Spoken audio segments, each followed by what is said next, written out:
Hey, so I want to welcome everybody to our meeting this morning. This is our Land Bank Commission meetings on August 21st. And we've got a really full agenda, and we've got some important things to talk about, and I appreciate everybody showing up to be part of the conversation. So we're going to start out with general comments, public comments. I will say, because we have such a full agenda, we're going to limit everybody to 2 minutes. And I'd like a show of hands about how many people are wanting to speak first. Wait.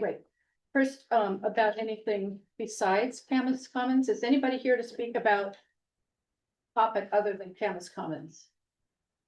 No. How many people are here to speak about Camas Commons? 1, 2. Okay. So I'm not sure we're gonna get through everybody. Oh, and then somebody else. It's been all submitted written comments. So basically, the process is going to be for all of this. We'll listen to the number of people we can this morning, and the RFP is the request for proposals is already out. They are due at the end of September. And at that point, we will convene our subcommittee, and we'll start looking at the proposals and seeing which ones we want to interview. So this is the very beginning of the process. I do want to comment that we're offering this opportunity to speak to the public to Camas Commons because these folks have been working on this really hard. Not sure the other applicants, after we get them, will have this opportunity. So just so you know, we want to make sure this is. Well, we know what comment at all your meetings, correct? We always have The public. public can come to any of these. You're absolutely right. And have But- comment. You're right. You're right on that. But we don't always offer a chance for somebody to do a presentation, as these guys will later. So anyway, I just want to say we're going to try to set up this process so it's fair to everyone. So I'm going to, with that, open up public comments, and somebody is going to keep track. And I'm Peter Giovan, the Land Bank steward on Orchid. I've got a little timer. I'll set it for 2 minutes. I can do a 30-second heads up. Okay. Let's let it go. First person. Bruce. I'm here to represent the Overmarsh project, which is land bank owned land. And just want to say that we have talked to Ally and Giuseppe about the idea of collaboration with them. And they have things that we could use, and we have things that they could use, and we would love to have that opportunity to collaborate.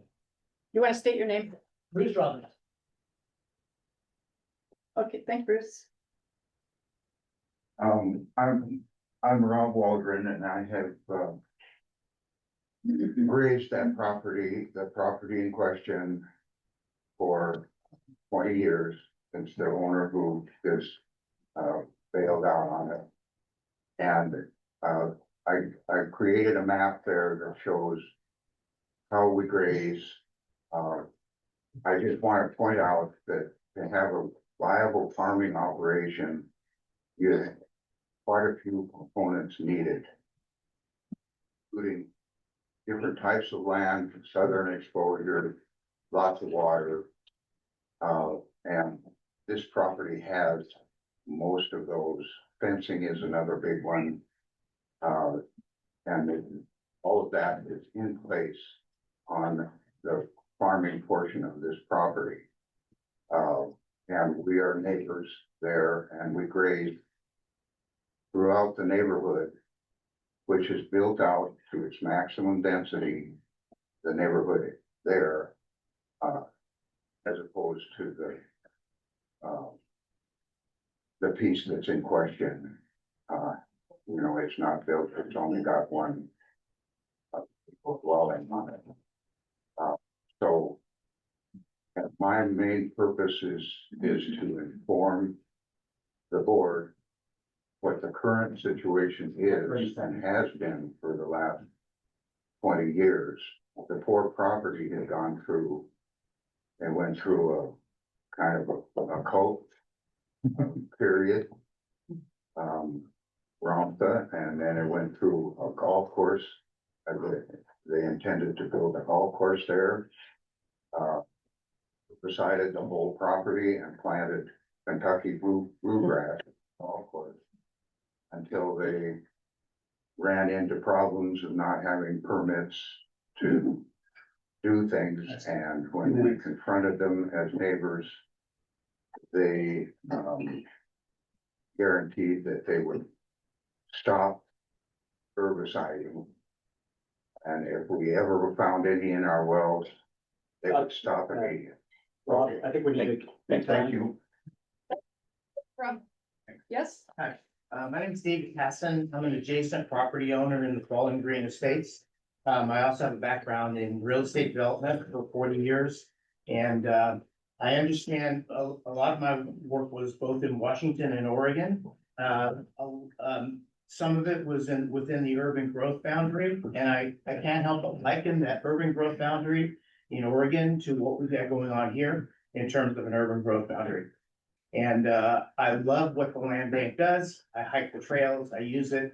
I understand the necessity for protecting the land, but I also think that the land bank has a responsibility to the community to do more than just protect the land.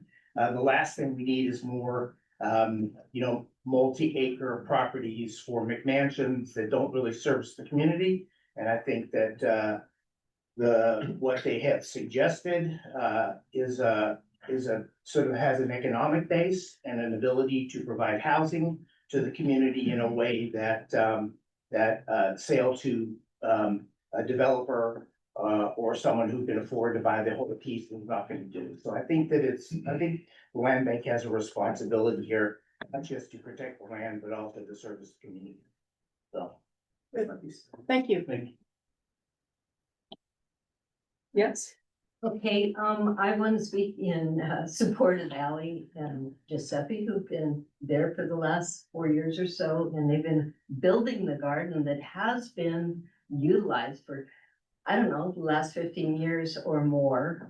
Also, along with Rob, there's been a producing area there, and they've been helping the soil and bringing it back. You know, if it once had the bad stuff on it, they've been making it good. And this whole idea of having farmers, living there where they can farm the land. Ali and G have chickens, they have goats, and then we have all of the beef of Rob's. It's just a wonderful area, and I have been aware of it for the last 15 years, and I've been eating Rob's meat. And Ali and G have been just really supportive, and I can see this whole project benefiting our community to have low-income housing and housing where the farmers can work the land. Yeah, I'm really impressed. Thank you. Can you state your name? Oh, I'm sorry, Patty Garcia. Okay, thank you. Yes, in the back. I just want to say that we're in the back and we would love to hear everybody. Stand up, speak a little louder. We would appreciate that for all of you. Next. My name's Jackson Grow, and I've known Ali and Giuseppe for a few years, have worked with them in different capacities over the years. And I've seen them from essentially the beginning of when they started living on Talking Horse Ranch, and now over the last few years, I've seen a lot of transitions that maybe haven't been as visual, but have been very beneficial to the land. They've cleaned up a lot of the plastic that was from past tenants in the garden. They've done just countless work, renovating the buildings and getting things to be more sustainable over a long-term period. And I think now is the time where that change will start to be more visual, and giving Ali and Giuseppe the opportunity to build a larger vision there and to support agriculture in a larger way is gonna benefit the community, it'll benefit the land, and it'll benefit everybody in this place. Thank you. Anybody else? Yes. Hi, my name's Aurora. Well, I'm a healthcare provider here on the island, caring for our community, business owner. And I also participate on the farm part of the collective, the Women Who Stare at Goats. So I've had a lot of firsthand, I guess, interactions and working on the farm and learning and participating and working towards a vision and a goal for the land. I think I want to speak just briefly, this morning when I saw the post from an investment agency. So basically, a real estate agency sent out a report about, hey, if you've got the money, you wanna come have this beautiful investment property. So Talking Horse Farm, it's for sale, 40 acres. Hey, you can have your own horse arena. So I'm kind of curious. Cause I'm not sure that I saw that the land bank has publicly announced the request for these types of applications or interest or proposals. I don't know all the jargon. I don't think I've seen it on your website. I haven't seen it anywhere to invite our local community to participate. And this is sent out, of course. And so it makes me kind of question your integrity. And I really would like to know more about your motives. Okay, thank you for that. We can come back to that information. That's all new to me. I'm Nathan Donnelly. I caretake the Lavender Farm for Alchemy Arts Center, and a few years ago, I had the great fortune of being Alan Giuseppe's neighbors over on Helverson Road. Since then, at least half the people in this room have been to conservatively over 100 events at Talking Horse Farm for harvests, for potlucks, for celebrations, for agricultural purposes. I'm not sure how many workshops and classes I myself have taught there. The extent to which that farm is a community hub for a lot of people. I wouldn't mind seeing a show of hands right now who's been there with some regularity in the last year. Can't be overstated. And the amount of sweat equity that these two have put into that place. I've worked and lived on a lot of farms. These two people are very exceptional, and you could not have better stewards on that property. They need to be explicitly built into whatever future that farm has on paper somewhere, so that they're there forever, because you can't put better people there than them. Thank you. Well said. You still have Zoe on. Oh, we've got somebody online. Zoe. Hello, nice to see you all. I am here to also support Talking Horse Farm moving into the hands of Ali and Giuseppe, specifically to support this community and farming. I think there's been consistent conversation about how to get the younger generation into farming, and this is an exceptional opportunity to follow through with that value for our community and keep farming a growing livelihood for this community. And one of my questions for you is, what are your goals with that 100 acres that you are acquiring? Are you planning on keeping it in agriculture, and like what does that process look like? And could that be integrated into what this 40 acres is going to look like within leases, and some bigger questions there. I know it's a larger conversation depending on who ends up with it, but I'd be intrigued on what the goals and objectives are within that. And just want to thank Ali and Giuseppe for putting so much time and energy into this land. It's not easy to steward, and it's really important to listen to the land. And I've seen so much of that within their values and how they've tended it. So thanks for listening. Thanks. Yes. My name's Arna Garcia. My mom and I live here on San Juan Island together.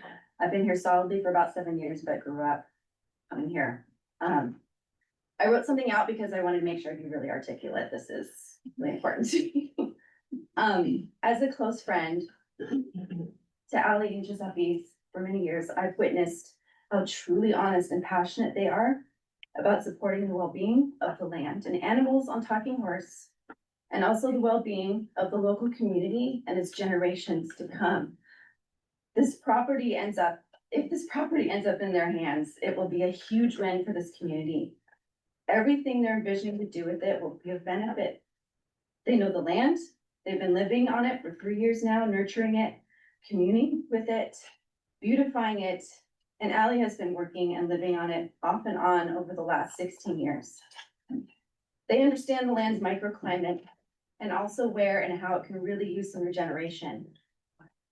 They've experienced so much there, and I know that they're ready to put their all into maximizing its potential, and in their hands, they will. This is an amazing opportunity now to show support for keeping precious island farmland in the hands of those that are passionate and capable, as well as community focused. It has the potential to offer this island community an abundance of produce and resources, 30 seconds. as well as enabling some members of the community to actually set down roots and live on the land they're cultivating. For many otherwise never have that opportunity, and that's just the beginning.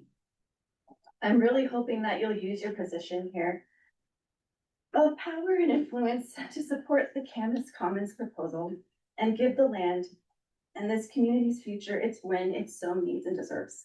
Thank you. Thank you. Thank you, everyone. I think we have to cut off public comment now. We're a little bit past. People's lives, livelihoods depend on this farm already, right now. It's an important component of Rob's farm. It's a vast investment in time and energy and love and care on Ally and Giuseppe's part. We rent land there right now for 6 years. Nobody's ever come to ask us what we think about it, but we've been farming forever. From 300 acres of wheat and soybeans back east to hill farms in New Hampshire with sheep, to Eastern Oregon farms. I don't see why we're limited to this 2-minute thing when so much is at stake here. Is there something else happening? Yes, we have a lot of other projects that we need to address. No, I don't. No, I understand. I'm hearing you. And we also have a process. So we have the request for proposals has been submitted. It's open to the public right now. So anybody else can. Yeah, Wait, 2 minutes. Excuse me. You're free to submit written comments. We have to move along because this meeting is not just about Camas Commons. Sure. And so I It's about understand. the core of this island's community. It's about agriculture and it's about having vibrant, energetic people wanting to be here, wanting to thrive, and unable to afford the absurd prices, which the land bank offered hope Sir, of something really special happening I here. appreciate your comments and we need to close will. public comments. Just want to wholeheartedly support the Thank you. Walden Farm and the plans of Ally and Giuseppe. And Thank you. I'm quite frustrated. I'm sorry if I There's, directed my. And what's your name for the public comment, sir? what's your name? Brooke Moore. Thank you. Thank you. Okay, I understand maybe not everybody had a chance to speak, but please submit written comments and we have a much longer process ahead. There will be opportunity for more input. So moving. We have brief public comment at the end. we do. public comment at the end, is Yes. Yeah, If there's time. yeah. Okay, so now we're gonna move on to approving the July 17th meeting minutes. Does anybody have any comments or changes? One quick one on page 3, expenditures, it says 5 million for the Mount Van West. I think that was 500,000. Good point. Jim. A couple typo sorts of things on page 3, under the Beaverton Marsh Trail update. Let's see. About the 4th or 5th line down, we could award any alternates we choose based on how the numbers that come in. You can just eliminate that. And down under public comment, they're talking about the RCO grants and saying that the land bank is not very competitive with the rest of the state in interior forest property category. Is that correct, or was it agricultural? Both. Okay. I'm more familiar with the agricultural, so. So add and agriculture and. Is that what you're saying, Kim? It was just a question, and If that's what Lincoln meant, then that should go into the minutes. I'll add Up it. to him. and one other. On page 3 at the top. Under the acquisition plan, the second to the last line. Where the truck, the Chevy Colorado purchased for Fleet. I think it was from Fleet. Mhm. Thank you, Tim. We didn't buy it for them. No, Okay, That's it though. so any other comments, changes? Okay, with that, the minutes are approved. And we will move on to chair and commissioner reports. Any, Tim? I'll just get it over with. Not much, but I had the opportunity to watch Tanya in action at fair. And it was rather amazing. She not only knows half the people that come by, but she has everything at her fingertips and communicates very well. So I appreciate that. I agree. Working in the fair booth with Tanya and with Doug was great because they're such good communicators for the land bank. I was just in awe of how well they know the material and how well they work with the public. So thanks everybody that showed up, and Charlie was there as well. So thanks to everybody that was there. I'll say that I had the pleasure of having one of the crew leaders for the Youth Conservation Corps live at my house this summer. And so every day I'd get a little report out on all the work that they were doing, including on land bank properties, but other public lands as well. And it's such a pleasure to see these young people out there just working and learning about how to care for land. So it's a great program. It's not something that it's Conservation District supports it, but they're a partner. And it's so great to have that. Anybody else? Hey, good morning, everybody. It's Amy online. I just want to echo the comments about Tanya's being amazing at the fair. She does know everybody, and yeah, we're really, really fortunate to have her. Also, just wanted to note that the tribal subcommittee is chugging along and making some progress, although I have a document in my lap, and so I'm hoping that next month we can come back and have a conversation with the full commission about that. Thank you. Thanks, Amy.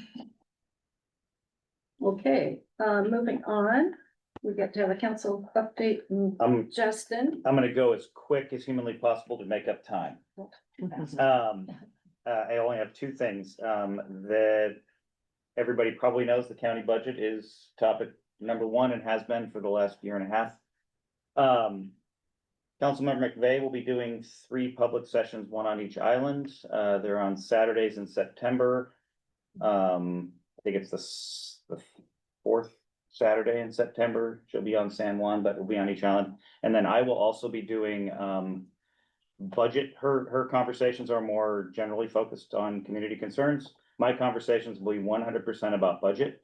And I will be on San Juan for 1 day, on Lopez for 1 day, and on Orcas for 1 day. They will all be in the evening after work hours. So those will be coming out. I won't bore you with the dates right now, but the dates will be posted. I invite everybody to come down if you would like to have a really boring and painful discussion about budgets in San Juan County. And they will be posted where? We will get them out online. They will be posted on all the local, I'll blast them out to all the Facebook pages where people generally populate. It'll be exciting. Bring your favorite spreadsheet. Well, I will say that it is exciting because there's so many budget cuts. So it's an important time for people to show up and listen and learn. And bring questions. Because these are not easy. And honestly, bring questions. This is less about me flapping my gums and more about you providing input, so. Okay, That's it. That was it. Really good. Under 5 minutes, I promise. Okay, partner update from the Preservation Trust. Do we have Vicky or? Yeah.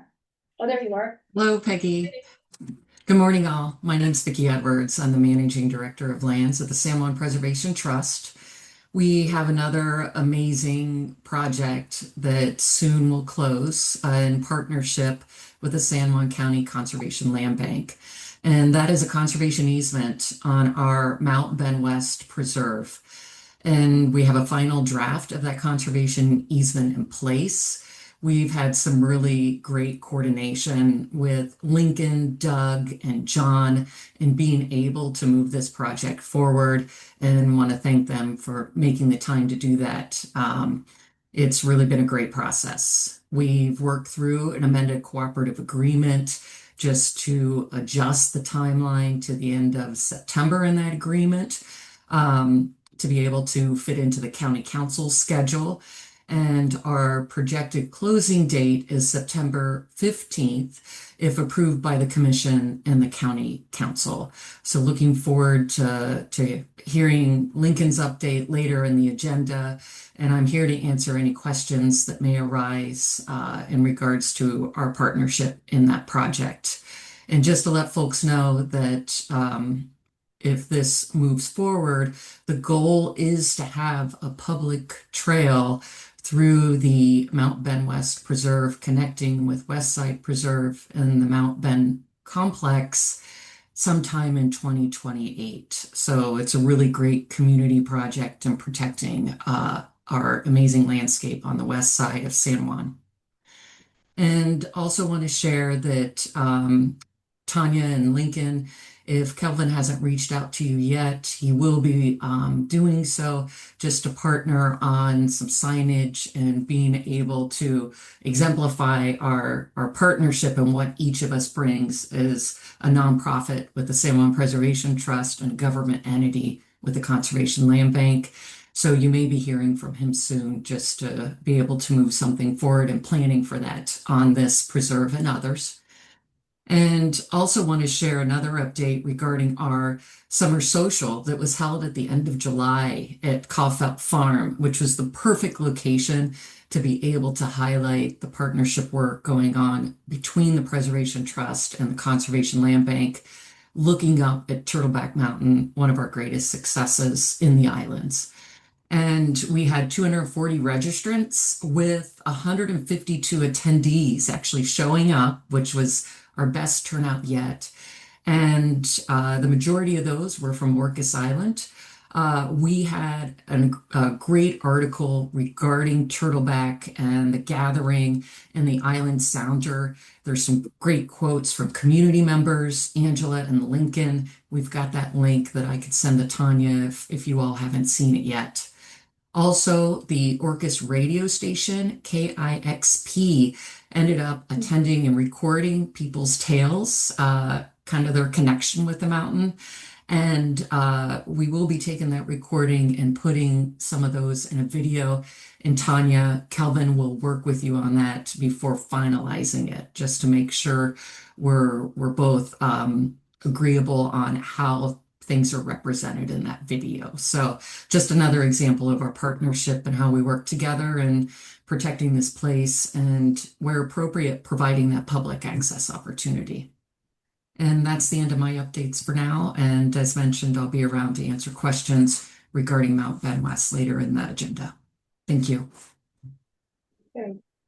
Thanks, Vicki. I just want to confirm and agree that the Preservation Trust is a really, really important partner with the land bank, and we work together with them on a number of different projects that we wouldn't be able to do alone. So they're a great partner. Now we're going to hear from Giuseppe and Ali.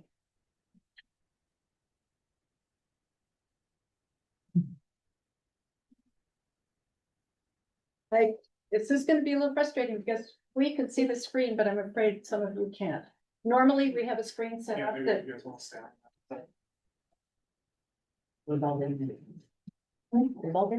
Yes. I'd like to pass this around for you guys to take a look at while we're talking. Real quick, how many people are here to support Camas Commons? Everyone. Okay. So I can say, so top limit 10 minutes. Okay. We are Giuseppe and Ali and have been living on Talking Horse Ranch for the past 4 years. We are creating Camas Commons as a regenerative farming land trust to answer the call of many important community needs. We also want to make sure the 40 acres of farmland that the land bank does not want to own also becomes preserved along the 80 acres within this acquisition to uphold historical integrity of one of the largest remaining farms on the island.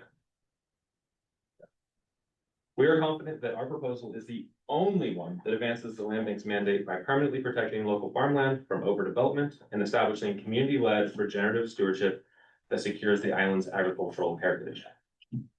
The future of farming is regenerative, and it's the place where we believe conservation and agriculture come together to create a lasting legacy that's worth fighting for now. Our land trust offers that model for conservation. Land conservation in the United States has long operated on a separation model, while places set aside and human use kept out. This approach traces back to early conservation movements in the United States and Europe, and still shapes how most land trusts and conservation programs operate today. This fortress conservation model, while it has served an important purpose, also treats people and land as inherently in conflict. It is increasingly out of step with what communities like ours actually need. The San Juan Islands were inhabited and actively tended, not left untouched, by Coast Salish peoples for thousands of years before conservation as we now practice it even existed. The idea that land must be emptied of human presence to be protected is a relatively recent invention, not a natural law. As we come to know this place more deeply, we are relearning something Indigenous communities here never forgot, that people can be part of a landscape's health rather than a threat to it. Camas Commons draws on this older, truer relationship to the land. Giuseppe and I have been living on Talking Horse Ranch for the past 4 years. I have lived and worked in some capacity on Talking Horse Ranch at different times over a 16-year period. About a year into living on the farm, it was apparent a lot of help was needed. Pastures were overgrazed and soils depleted.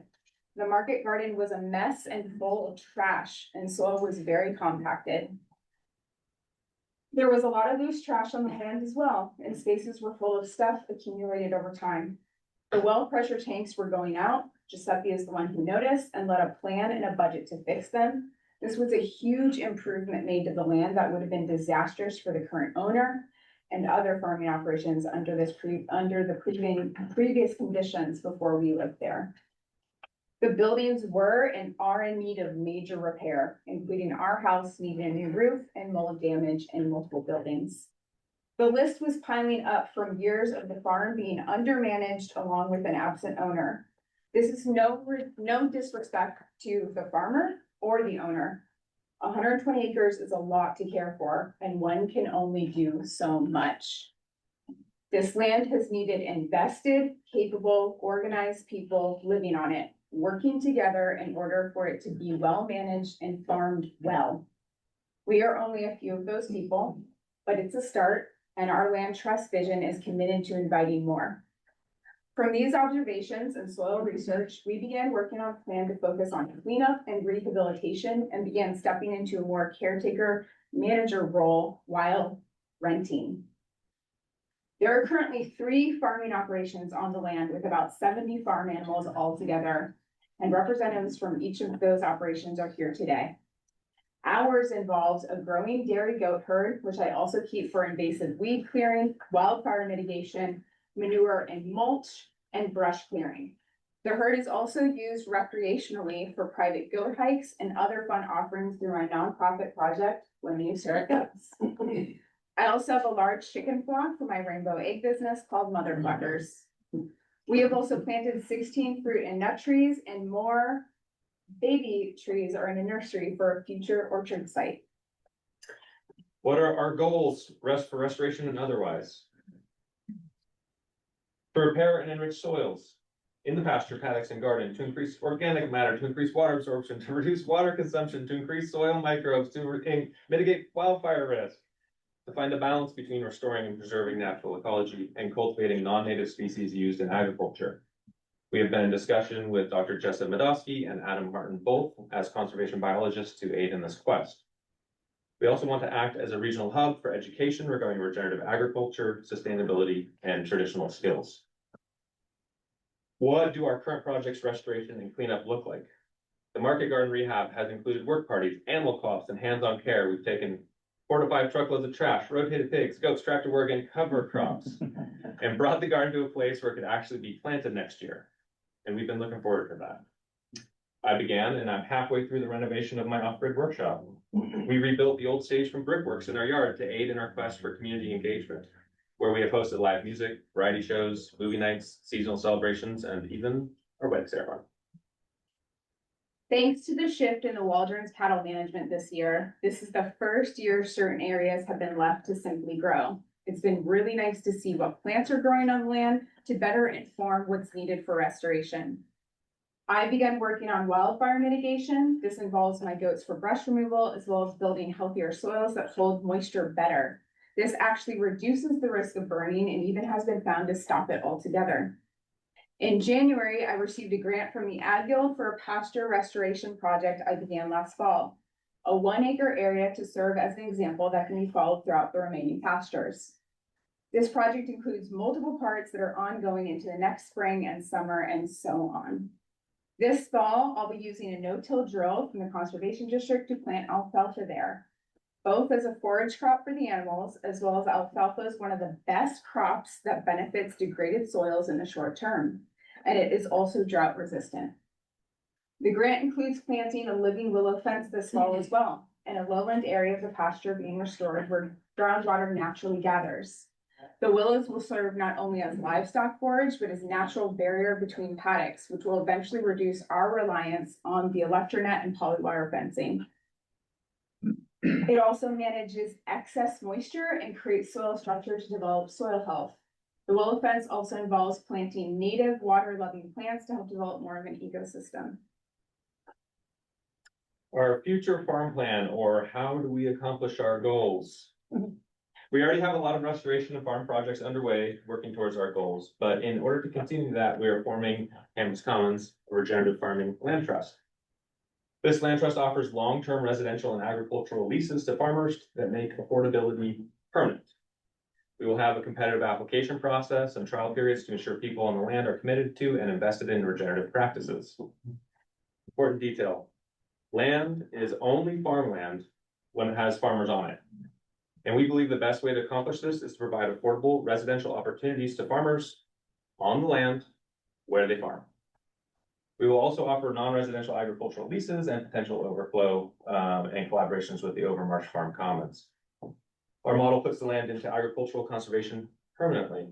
The first 2 years include developing a full farm plan through the Regenerative Earthworks SPC to guide and implement our long-term vision. We are using a nonprofit for general operations, but allow farmers to have their own businesses. The nonprofit also allows us to have educational programs, receive grants, and more. We are building a powerhouse team spanning different land-based fields to ensure the land is approached in a holistic manner, drawing on knowledge, wisdom, and experience beyond our own to guide farms transition into regenerative farming. Some key benefits are, and there's many, ensuring housing and land access remains affordable and accessible now and into the future. Creating educational opportunities, mentorships, workshops, classes, learning exchanges, skill shares, and experiential learning for all ages. Contributing to the greater health and well-being of the island through healthy food, land connection, and ensuring greater food security. 1 minute. These are just a few of the solutions to a major community needs. Please see our prospectus, which we sent to you for many more community benefits. After only 2 weeks of being public, we're a quarter of the way funded. Huge milestone and early. Our original plan was to have that amount by maybe mid-September, and we are already now over that milestone as of today. This has only boosted our confidence that we will be able to meet each funding milestone and be ready to purchase alongside you by closing date on January 21st. We believe our community is right for this, needs this, is excited about it, and our funding has not only matched that sentiment, but exceeded our expectations so far. We also have a number of partnerships and collaborations in the works to take our funding even further. Camas Commons rejects the idea that protecting land and supporting the people who work it are separate missions. The 550 acres of preserved land bordering this property will for the most part remain wild, undeveloped, and ecologically intact. At the same time, the 40 acres of Camas Commons will demonstrate that farmland can be both a conservation asset and a lifeline for working families, producing food, building soil, recharging groundwater, and housing the farmers who make that all possible, all in perpetuity. This is not a compromise between wilderness and agriculture. It is a recognition that human survival and ecological survival were never actually separate questions. A regenerative farm that keeps producers housed and fed is itself an act of conservation, just as much as an untouched forest is. The land bank has the opportunity to support not just one more parcel of protected land, but a working model that other islands and communities can replicate as the cost of living crisis deepens across rural America. If I may, we are at the end. We know conservationists like their trails. As farmers, we do too. My goats actually help maintain them, and I've enjoyed walking the land with my goats and getting to know the land through not just my own eyes, but theirs. We've spent miles hiking the natural trail systems already in place for our community wildlife. We've also come to know well and have named. We can show you what this land is truly about and work together as neighbors.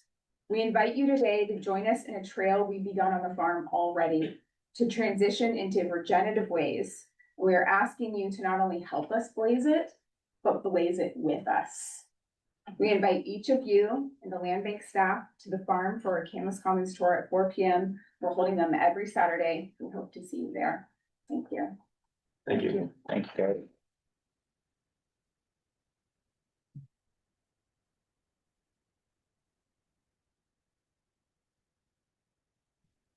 Thank you.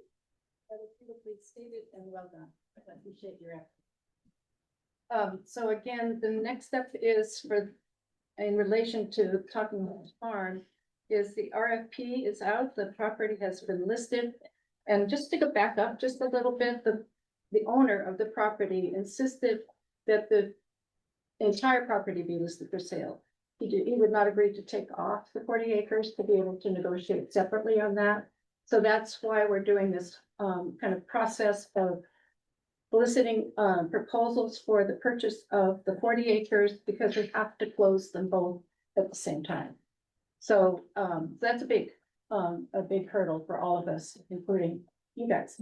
So we're working hard to try to make all of this come together, and certainly the land bank supports agriculture. We have numerous properties that we have protected with agriculture on them, active agriculture. So do you have to close it simultaneously because of money? Funding? It has to be closed, the whole property closes, Right. basically. And so the way this is structured is we are hoping to partially assign the contract to a third party and come to a joint closing. So all of the 3.49 million, which is the total purchase price, has to be paid at closing. Right, there is another option, the land bank, you guys could purchase the property in entirety, and then there's time to sell it, correct? I guess what I'm trying to say, it seems like a really self-imposed timeline of just a matter of months. I think, And I don't know if it does the land justice to rush something like this just because. I don't know. I think the reality is that we have limited funds. And the only way the commission was comfortable proceeding with this acquisition was with the idea that we did not have to purchase the 40 acres. We've got probably 7 or 8 other projects, perhaps $10 million in projects in the air right now. So we only have limited ability to be flexible on carrying property that we don't want to resell. Also, one of the issues and one of the reasons we really want to sell this and have set the value, is the 1.6 million market value. I would say it's probably a bit low, but once we own the property, if the land bank takes title to it, we are required to get market value. We'll have to have an appraisal, and we cannot accept less than that. That's county ordinance. So that really speaks to the benefit of trying to find somebody to step forward to purchase that 40 acres before we close, so we can close together. We have more flexibility. And we realize this is a really tight timeline. But that's sometimes driven by the owner. So, are you able to disclose how many applicants you have? How many proposals? You're not able to disclose that? No, the property was just listed. We just got our RFP out, so we have not heard from anyone else. Have you? Yeah, we have to move on. Okay, sorry. So, yeah, I mean, this is a longer, Can you talk a little bit about your criteria for decision making? Is this monetarily driven? no, it's not just entirely monetarily driven. And there are certain criteria that will be addressed and, you know, this is a work in progress. So it is moving really fast, even for the Land Bank Commission. So it's, yeah, it's not just money. I can tell you that. Is it possible that the land banking area note, a short-term note on the property? The short-term note, well, it depends on what that means. As I said, we have a number of other projects hanging in the balance. So the preference, strong preference is not to carry any paper on this. And if we take possession of this farm, then, you know, it's on us, basically. All the infrastructure is on us. Maintaining that is not something the commission's wanting to do.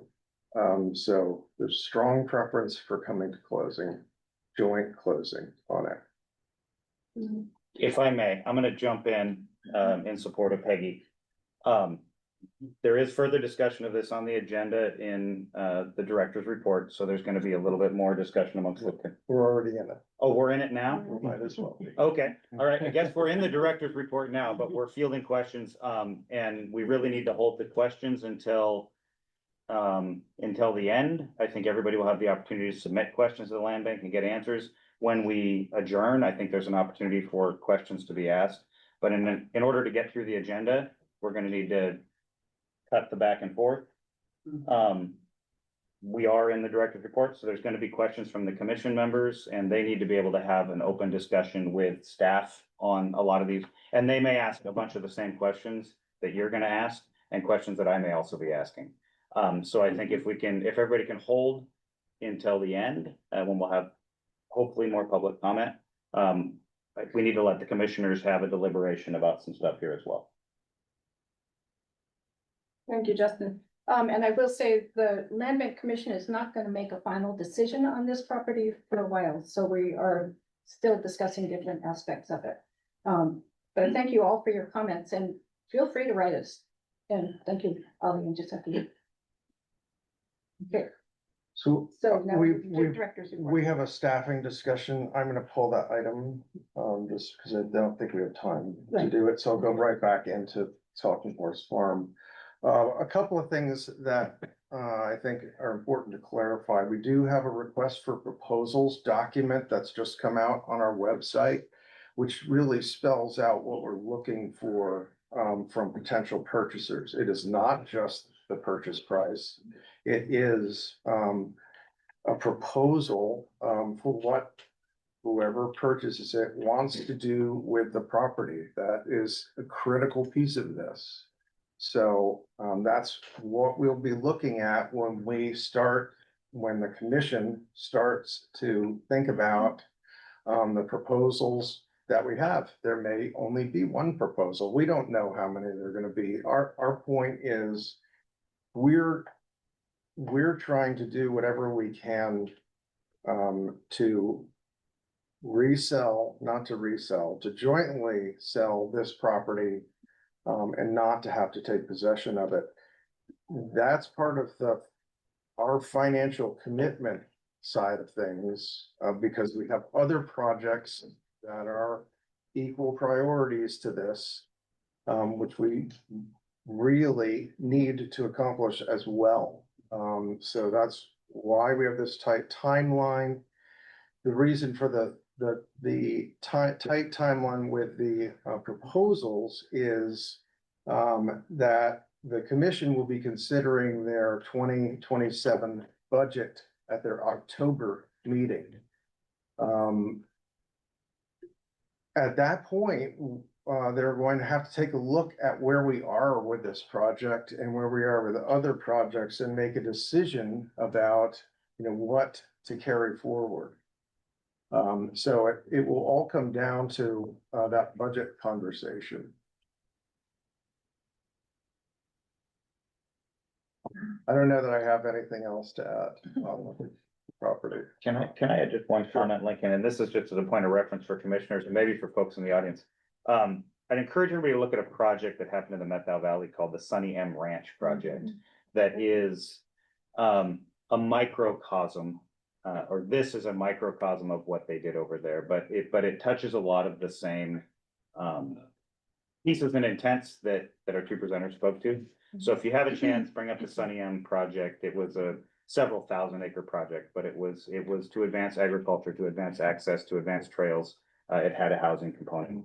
And I think it is worthy of reference in looking at this project as well.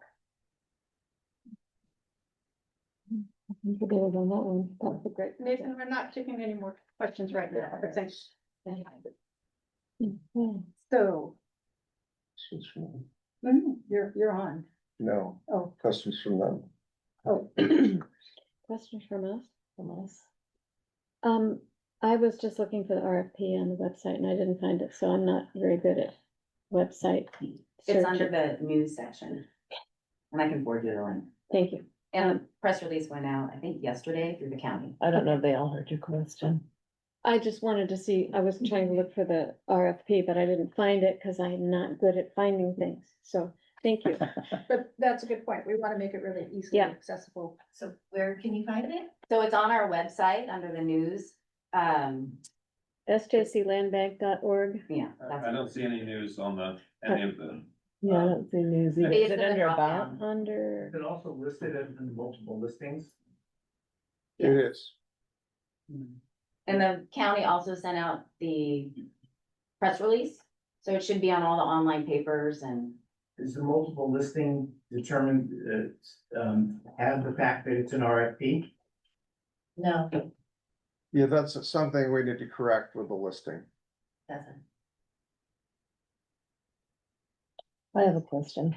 My name's Mary. I'm a new land bank commissioner from Orcas. And so I appreciate your presentation. It's wonderful and all your passion for it. I'm a long-term resident of Orcas and I understand a lot, but I'm trying to learn about how the land bank operates. That's my big job this year. So I wanted to ask you, Lincoln, is the land bank obligated to take the highest? What are the rules, regulations of this as a land purchase? Can the land bank choose because we totally endorse somebody's proposal for what they want to do with the land? Or do we need to take the highest bidder on the land? Well, if we're purchasing property, we have flexibility on the front end. So in this case, what that would mean, if we were to take less than appraised value or less than contributed value on the 40 acres, we'd be paying more for the remaining 80 acres. And that's a decision that you all have to make as part of a budget that goes to council. So council will have to ratify that. So there is some flexibility there. There's a real concern if we were to resell or jointly sell the property to a private individual and not a nonprofit individual. I think we'd be very, very hesitant to go below something that's pretty close to market value. Because there's always the potential for speculation that someone gets hold of the property at a great deal and then turns around and flips it. And we don't want any part of that. For nonprofit organizations, there's more flexibility in this. And I'm not going to say there's like a wildly more flexibility, but there's more flexibility because of the mission of the nonprofit and because of the limitations that nonprofits have with what they can do with their resources. So for a nonprofit to turn around and sell this at market value would be pretty questionable. So that gives us a little bit more assurance. Okay, thank you. Good question, Mary. Yeah. Any other commissioner comments, questions? On This this project? isn't necessarily pertinent to this particular issue, but having had a lot of conversations in the community about ag, I think I'd like to add more energy to the concept that we have, that our agricultural subcommittee look at our processes of obtaining and leasing ag property, because, it needs to be looked at in the context of neighborhoods, of areas, of historical use, of potential future use. There's a lot of different criteria involved in acquiring agricultural land, so that we don't just buy it for some future possibility that we might need some agricultural land. I don't want to just have a bank that's not being utilized for the community now. So I just think that's some work we need to do internally to come up with. I mean, there's a lot of really complicated connections throughout the agricultural system locally that we are now part of. So it's also important to remember that the land bank's approach to conservation of agricultural land, which is our mission, is not actually conserving farming, it's conserving agricultural land. It started with the idea that the land bank would purchase conservation easements on private properties, which have the impact, it depends, they're all individual, but generally you're reducing density on a property, you're placing restrictions on a property, but the property remains in private ownership. Some time ago, the decision was made to look beyond that model, because there was a recognition that even a property, even though it has a conservation easement on it, would have a very high value, which would be prohibitive for farmers to purchase. So the commission started holding some of the properties that they were intending to resell and purchasing properties without the idea of reselling them, with the notion that it could take the cost of land out of the equation for farming. What we learned very quickly with that was even raw land, to make it attractive to farmers, needs to have infrastructure, which is quite costly. Not even talking about buildings, but fencing, water, electricity, all of these things are quite costly to provide. We do not make money on our agricultural leases, I can promise you that. Moving beyond that, we had a project that arose in 2006-07 with Kaufelt Farm on Orcas, where this was one we did have a conservation easement on. The farmers needed to retire. They were going to sell the property. The easement would have allowed that 190-acre property to be divided into 5 separate properties, none of which probably would have been purchased by farmers because of the cost. And so the land bank decided to hold that property.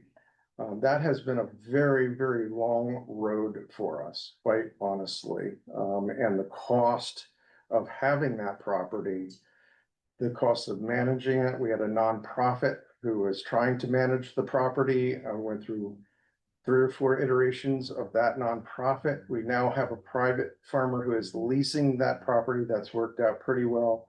We have invested a huge amount of money in this endeavor, quite honestly, and the conclusion coming out of that is we cannot afford to hold properties with large scale infrastructure on it. It's just not possible, and it's outside of our mission, and we don't have the resources to do it. So this is why we come around to these kinds of arrangements where we're trying not to purchase property with a ton of infrastructure on it. We do want to see it continue in agricultural use for sure. Do we have total control over that? We do not. But we're going to endeavor to do the best we can. You don't. Okay, I'm even gonna interrupt Lincoln. No, Because we don't. Because once a property is purchased, the property could be purchased by a nonprofit, which has a lot of objectives, Like their exactly. nonprofit. They may not meet any of their objectives. We don't know. So we have limited control because we will not be owning the property. Is that why it's on MLS right now? That, we need to move this conversation on. The Okay. reason it's on the MLS is because of the landowner. We have to honor their wish, they own it. But we are really trying to work with everybody. I just want you to know that. And so we are behind schedule, so we talked a lot about Talking North Farm, which is really important. But we have a couple of other acquisitions that Lincoln needs to be able to address, pretty quickly. Eric, you pull up the.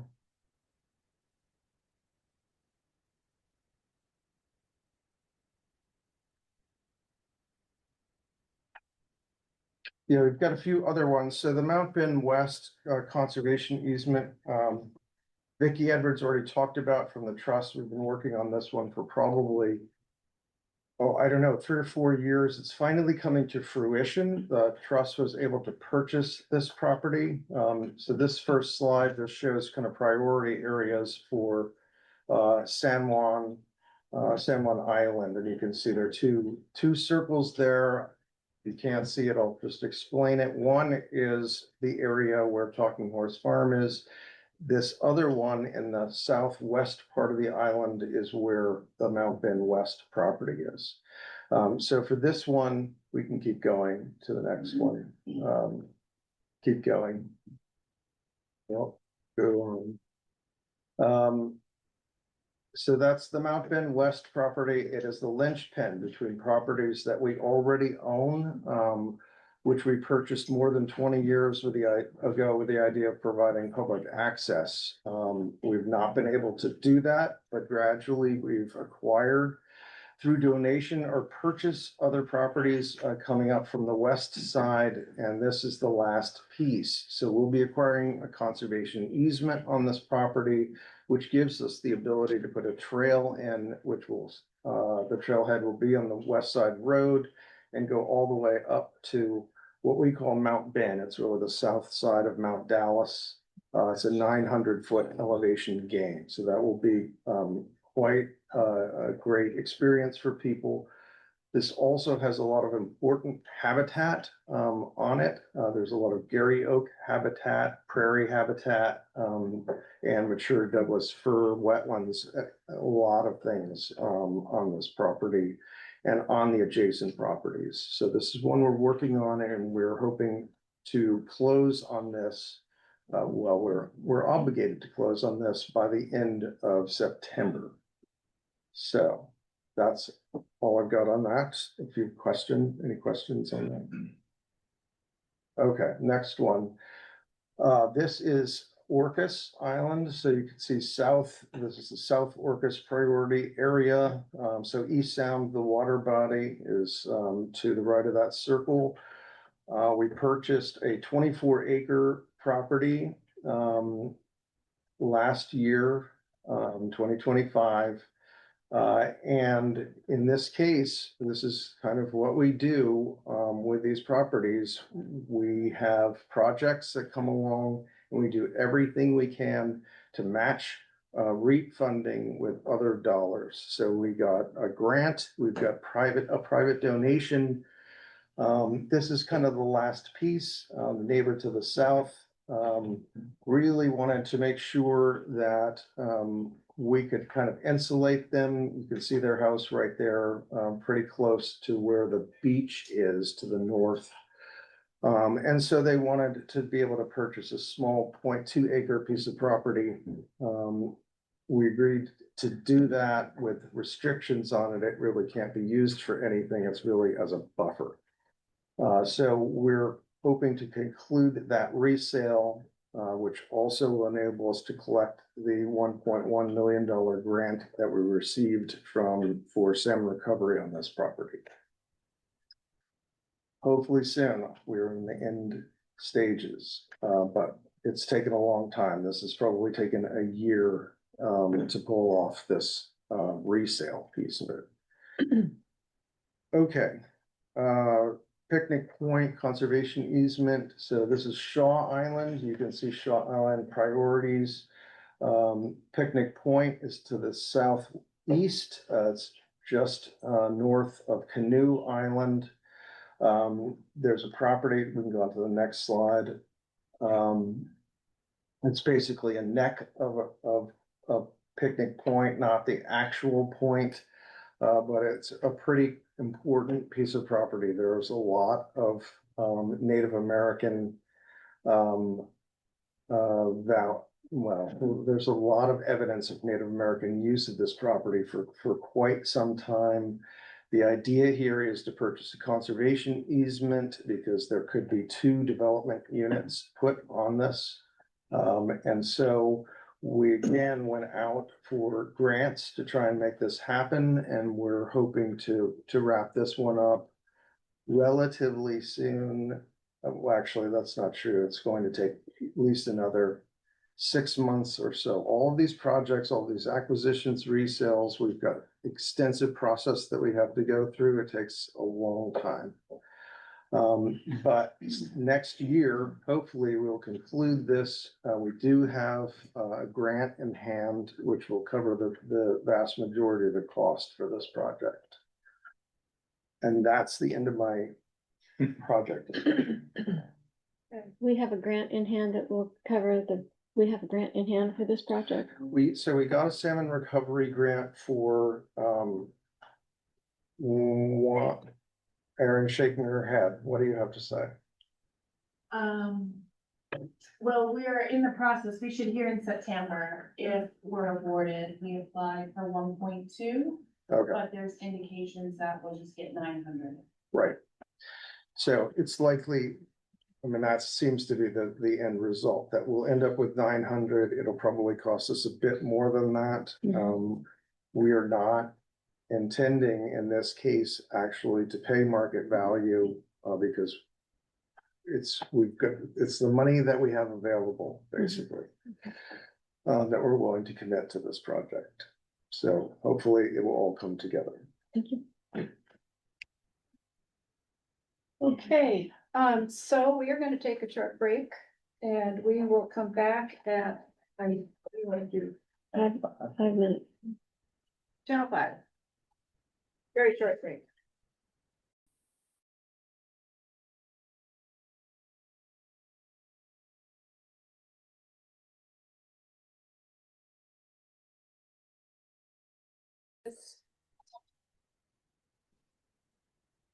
Okay.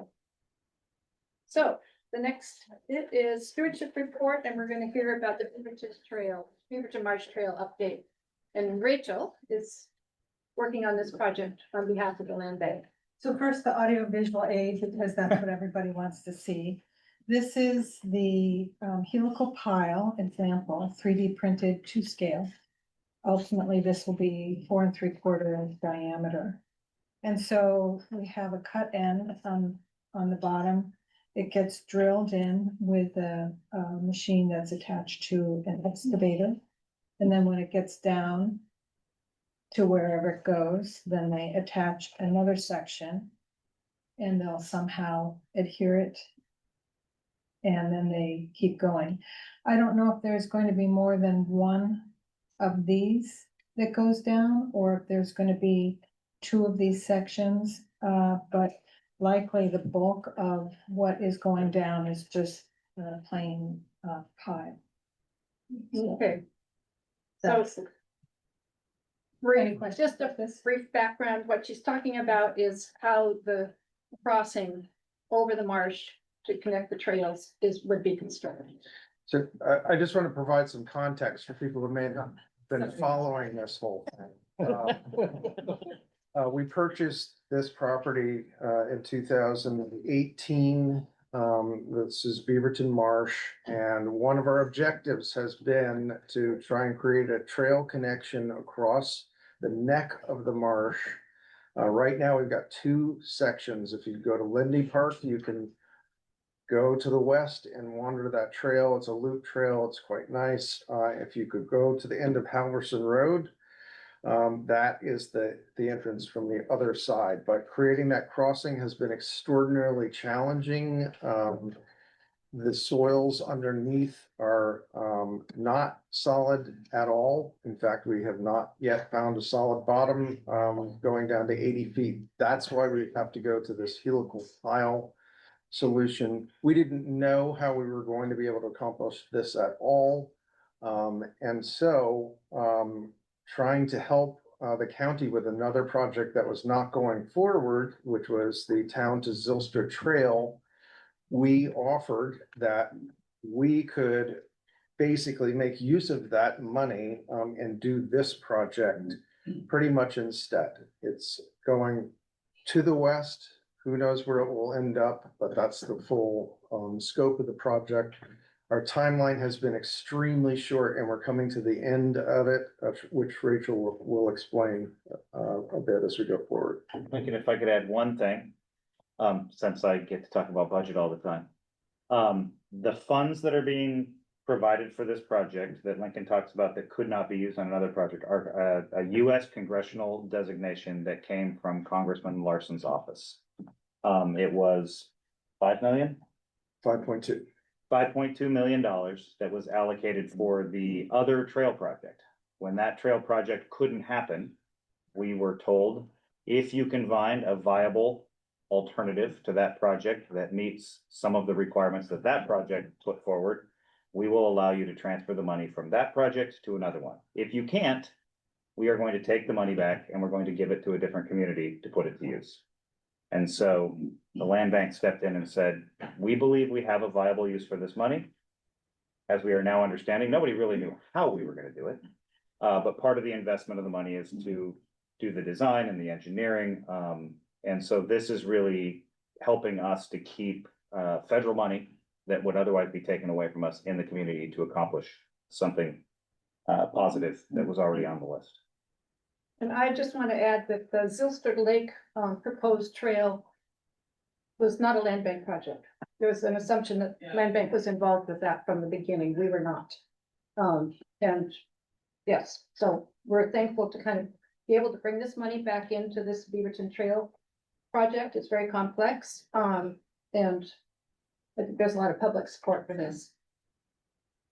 You mentioned, I'm sorry, I zoned out a little bit. Have you mentioned that it was the crossing was something that was long planned for this property? I'm sorry, I only heard part of that. You did mention it, that the crossing was, that it has always been the hope of the land bank to find a way to create a crossing at this location. I'm just gonna adjust so that I wasn't planning on so many people. There is, I'm just, for the benefit of the people who don't know about the project, I'm just gonna quickly. So this is the Lindy Park in town. This here is the beginning of our Red Tail Trail, which goes and loops around here. We're only going to be doing improvement. This is an accessible improvement according to the Forest Service trail accessibility guidelines. So it's crushed rock, not concrete or asphalt, just like it is now. And then this will be putting a new trail down here, down the steep slope to get to where our crossing is gonna be. Then we come back up on the other side. This is also a new trail. And we hit the Dragonfly Loop, which is a big loop like this on the marsh, the Beaverton Marsh side. The Beaverton Marsh Preserve side. This segment here is part now of the Beaverton Marsh, but so then we'll be doing improvements down through here. So as we're talking about, you can reference on the screen. Is it crossing boardwalk or bridge? The crossing is a crossing that will be made of metal. It's a metal truss. And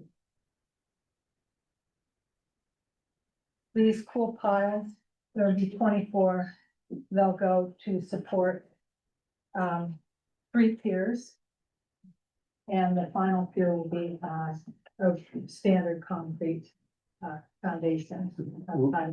We are gonna have another public meeting on this on the 2nd. September 2nd. Tanya? Yeah, open house, 5 p.m., September 2nd here.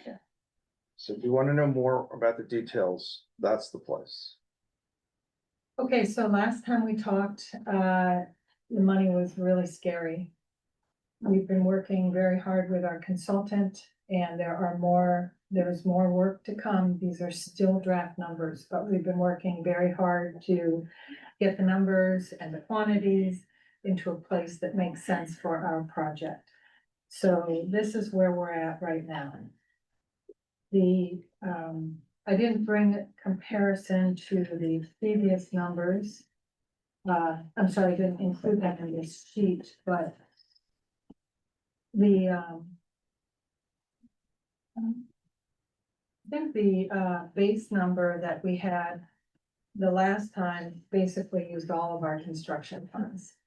So now we are down by about $1.5 million in the estimate of the base bid, which is just the crossing itself, no trails. The crossing and the boardwalk also.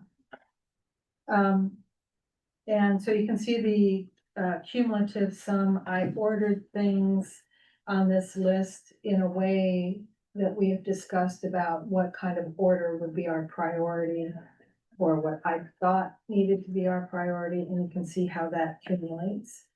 I've made a rough estimate of what will be our management costs for that time period. And you can see what the total is based on current cost estimates and how much funds we have available estimated. So the cumulative sum includes management? The cumulative sum does not. Okay, and our total construction funds available are 4.6, is that correct? That is an estimate based on I'm going to step that back. I believe the 4.6 is the actual funds we have if we fully expend what is our PSE funds. And that includes our match? Right. Okay, thank you. There may be some funds left over from the PSE phase, but I didn't include that because I can't estimate what that's going to be at this point. Okay. Is it okay to go ahead and ask questions, baby? Yeah. Okay, I'm just nervous about time today. So Rachel, I just have a question. Would we, clearly we would award the base bid if, after we put it out to bid, would we then be obligated to award the, additional in order of, in any particular order, or could we pick and choose? Okay, because I personally agree that, with our previous conversations, that the crossing and the access to the crossing from each side are the most important part of the project. So I just wanted to point out the obvious there. So I want to be clear that when we go to bid, we're going to have a base bid and alternates. And we can award whatever we want that includes the base bid and whatever else we decide based on how the numbers come in. Or we could we could award nothing. If the base bid comes in too high and we can't do any of the other things and we're just really unhappy with it, we can not award. We can cancel the project. We can go back to the drawing board. We have until 2031 to expend the funds once they are obligated. And I understand that there aren't any additional grant funds available for us to apply for. That we know of at this time. Okay. Which is different than our guess or assumption at previous meetings, just so That's everybody's correct. on the same page. Their WashDOT had led our consultant to understand that there were some funds that they had available, but they ended up allocating all those funds to Skagit County, Okay, so, we missed out on those. okay. You can see on the upper left that there's a draft timeline. So, for the construction funds obligation, as we have said from the very beginning of this project, this is gonna be very difficult to achieve. And I cannot give you any assurance that it's actually gonna happen, even though we are very close to this timeline. We're still pushing hard, we are close, we are very close. So we have done the bulk of what we need to do to make this happen. And we have some review process that has to happen at Washfront. And, so So that's the first thing you see on this sheet, construction funds obligation. So we have to submit a lot of material to WashDOT and have them review all of that material in order to get to that point. We've submitted everything basically, but we're in back and forth with WashDOT on a few items. So we're getting very close to that. And that deadline is 9/30, the end of September. right. Now, the end of September is the end of the fiscal year for the government. And so they kind of shut down just in advance of that as they're trying to, they're not focused on reviewing incoming stuff. They're focused on getting their year-end things taken care of. So we have time. I'd love to say that I'm confident we'll achieve this, but I'm Quasi-confident. quasi-confident, yes. I've got a question. I'm assuming that the board will at some point have a motion to approve advertising for bid. Is that the right process? I'm getting a little procedural here because I think we need to be a little more process oriented. So will we bring this to the board for an approval to award to advertise for bid? We should talk about that a bit.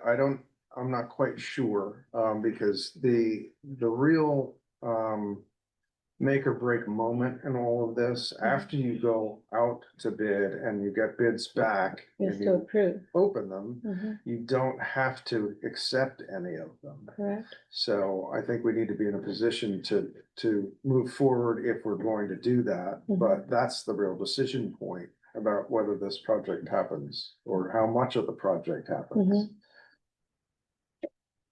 So is there any reason for the board to approve the way the project is laid out? The design, the entire package before we bid it?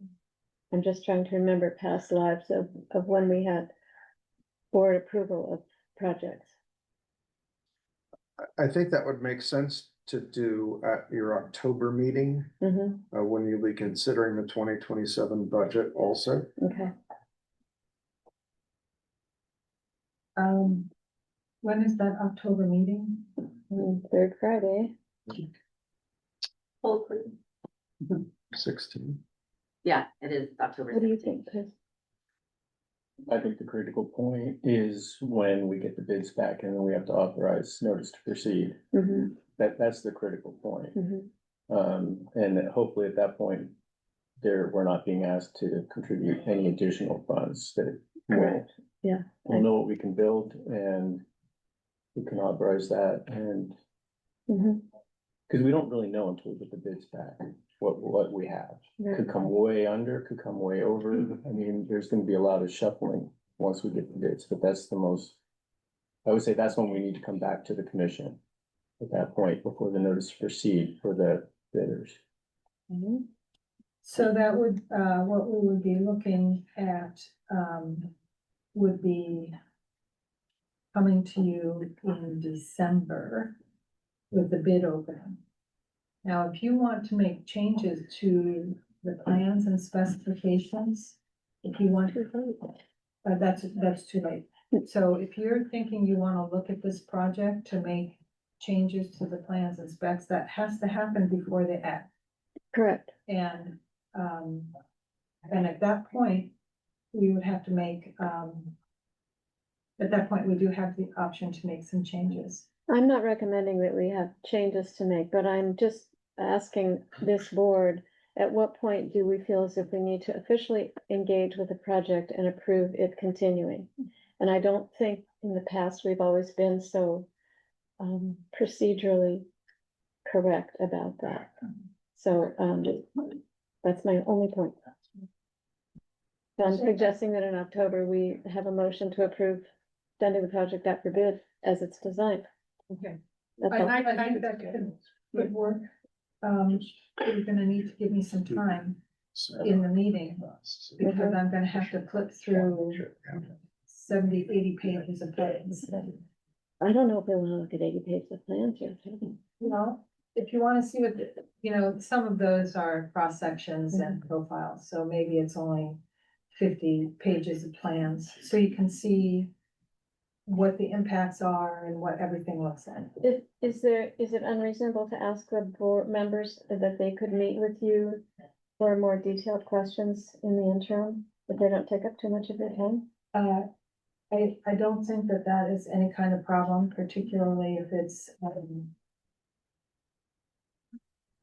not in the next week. I think I'm kind of hearing a little bit of confusion about just the timeline. Because this would be going, the bid opening would be what? December. December, right? And so we wouldn't have bid back. No. Until that day. In December 15th is our plan for the bid opening. And then the following week presumably would be the commission meeting where we would have, where we could take a look at what the numbers are. So that's well after the October meeting. That's what I'm suggesting. So if you were thinking of the touch-in being like when we're getting that information back, that's later in the year. So how you want to weave that in with budget discussions, whether that needs to be part of an amended budget for 2027, 2028. I think in October, it's appropriate for the commission to talk about how much, in general, you're willing to do. Is it absolutely no more than what we're set up to do with a match of 800 something, whatever it is? Or is there some flexibility there? I think it's just important to have that conversation at that meeting.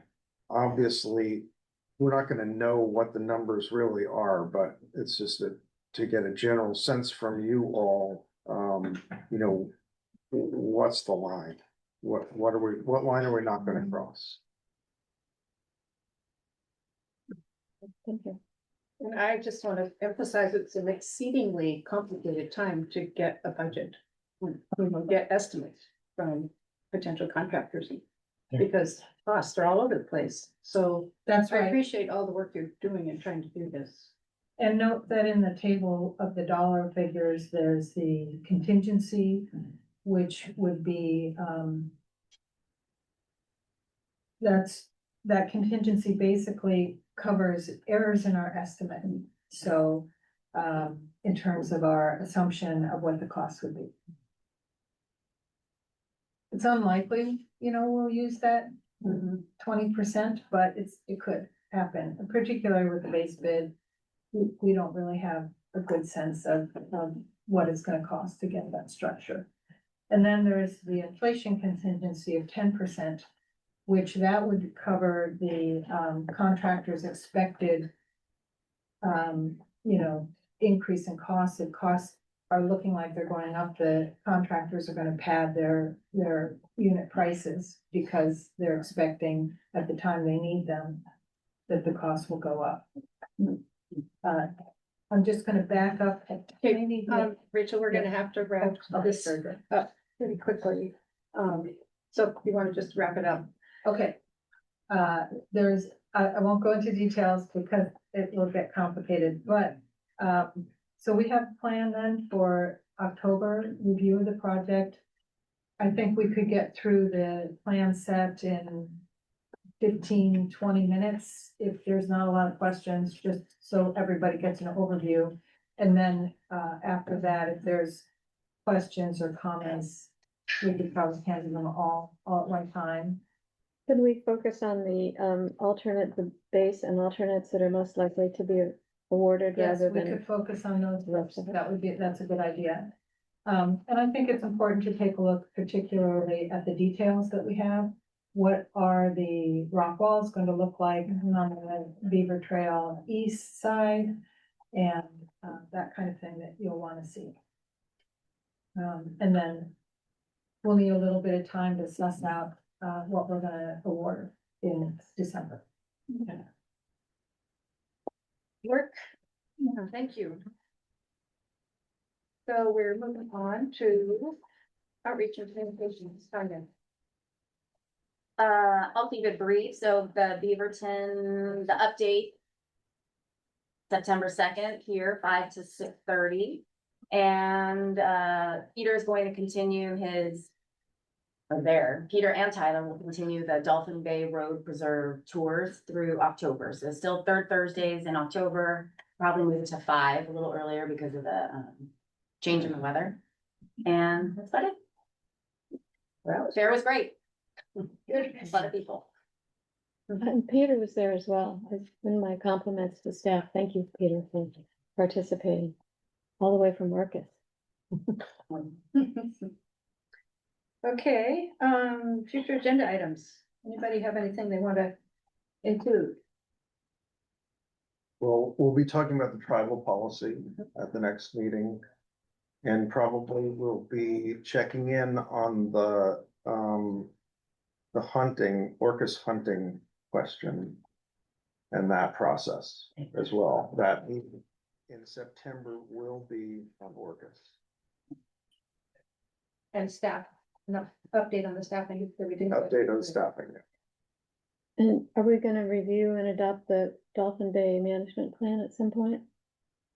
Cause it's in public right now, it's out to the public. So that should be on the agenda, I assume. When do we do that? And I can't remember. I Yeah, think, public comment ends, I think September 4th or something like Pretty that. I'll soon. turn it around in a few days and be ready at any time after that. okay, so yes. And personally, I'm interested in our conversation about organizational structure, procedures and priorities, which I know is gonna put everybody else to sleep, but I think that when we get done with this really busy time that we're in right now, we might wanna spend a little bit of time, maybe at every meeting, just reviewing those procedures, particularly because we have a few new commissioners. We may have new commissioners next year, because I believe 3 of us are up at the end of this year. So I think it's just And we're also revisiting the policy manual, and so you'll be getting a draft back of that and. We had identified as sort of a ad hoc subcommittee of commissioners to Right. be more involved in the process. Right. We'll have a draft by August 28th. Staff, we're gonna review it, and we would probably bring those 3 people in for a little review, then we'll have another round and a final draft in October or something, good. That's perfect. Thank you. If we have time. adopted by the end of the year, ideally. Okay. So I'm now gonna open it up to our second public comment period, and then after that, we're gonna go on into executive session. So we'll start with Dan first. Dan Paulson, I live on the property south of the Ingram property the last 45 years. We have farmed that property and know a little bit about farming. I've watched what's gone on up there. We have 1,000 apple trees, all fellas, drip irrigated solar collectors. Prior to that, enough state certified.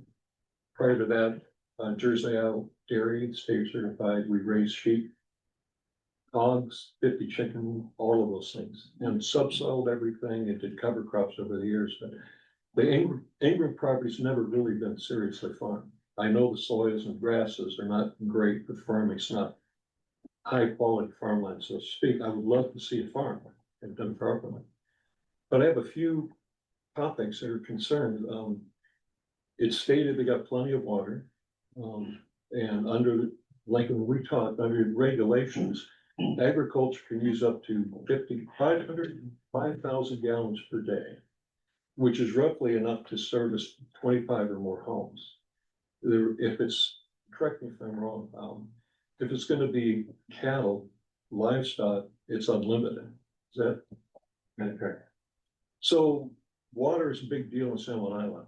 And so first thing I think, are we looking at all of this? How would it be managed? Particularly if the land bank turns it over and washes their hands. What restrictions can you put on that? What assurances do the property owners around it? About 30 seconds. Stewardship, I've been talking with folks up in Washington County who've gone through the same similar position of putting into the land trust, turning it over to an entity. Long-term stewardship. Once you turn it over, you've lost control. What happens to the land bank? How do you deal with situations where, you know, did we sell this to somebody who has the experience and wherewithal to keep this going in perpetuity for all of our benefit? Because once it's done, that's it. Thank you. Thanks, Dan. I just want to clarify the RFP MLS discrepancy because there's any confusion in the room as well as informing the commissioners. Talking Horse Ranch, the 40 that is up for sale has been on the MLS for the past 2 days without the RFP being present on the public end. It is also on Windermere like that, as well as there is a video on Facebook of it, what Aurora was speaking to about it being kind of displayed as an investment property, which really only draws in a certain kind of person. It'd be really nice if the RFP was obvious on all fronts, including all the land bank stuff, but also if posts were made about this to the local community, how there's an RFP process to draw in locals as well. Right. Yeah, that was our intention, so I'm glad to know that it's not as prominent as it should be. Okay. Yeah. Hey there, my name is Laurel Gomer and I'm a business owner. I have a fabrication business on the island with myself and my partner, and we focus mainly on metalwork. And I bring all this up right now because one of the things that I think about is perpetuity, long-standing, how we keep things going over time. And one of the things I watched, which brings me to my support of Ali and Giuseppe, is the way community and especially young people are brought into these experiences, being hands-on, learning not only processes of agriculture and farming, which could incredibly spark a long-lasting love and path for people going forward. How are they going to be as adults in the world, in the community, in their own lives, but also as a metal worker and someone who has to maintain equipment, watching Giuseppe work with young people, caring for treadle and pedal powered tools. How do you fix them? How do you work with modern tools in order to keep those ancient, beautiful tools going? And then also all the maintenance required to keep a farm going. Welding, fabrication, where to hammer are some of the essential things that people have to learn. And I think one of the special things that we have from a community like this is an ability for more and more people to get hands-on and discover what makes them grow and light up. And that's something that we don't have as often now, just because we're in a world where there's so much technology where you can look at and absorb, watch people doing things, but how often do the individuals get to put their hands on it and see if it's something that they care about? And so, thank you. I think it's something worth supporting. Thank you. Do we have time for one more? Go. Okay, last one. My name's Alicia Halverson. My family has been on and off the island since the 70s. I was raised here, and what Ali and Giuseppe are doing is the future. the only way humanity is gonna survive is by doing it together. And learning these skills that are so valuable for us, for honoring the people who came before us, and for making space for growth and a full thriving life for those who come next.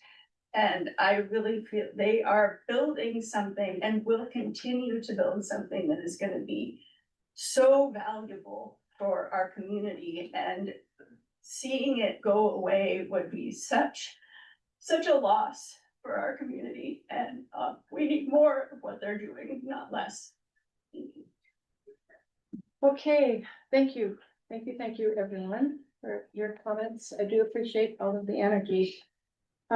So we are gonna go into executive session for RCW 423011B. And so that means we will be closing the doors, but I thank you all, and we will come out at 11:10. No actions will be taken. Thank you. Okay, we're coming out of executive session and Yeah, they're not. closing out the meeting. We've made no decisions, and thank you all for coming. Beautiful, thank you. Wow.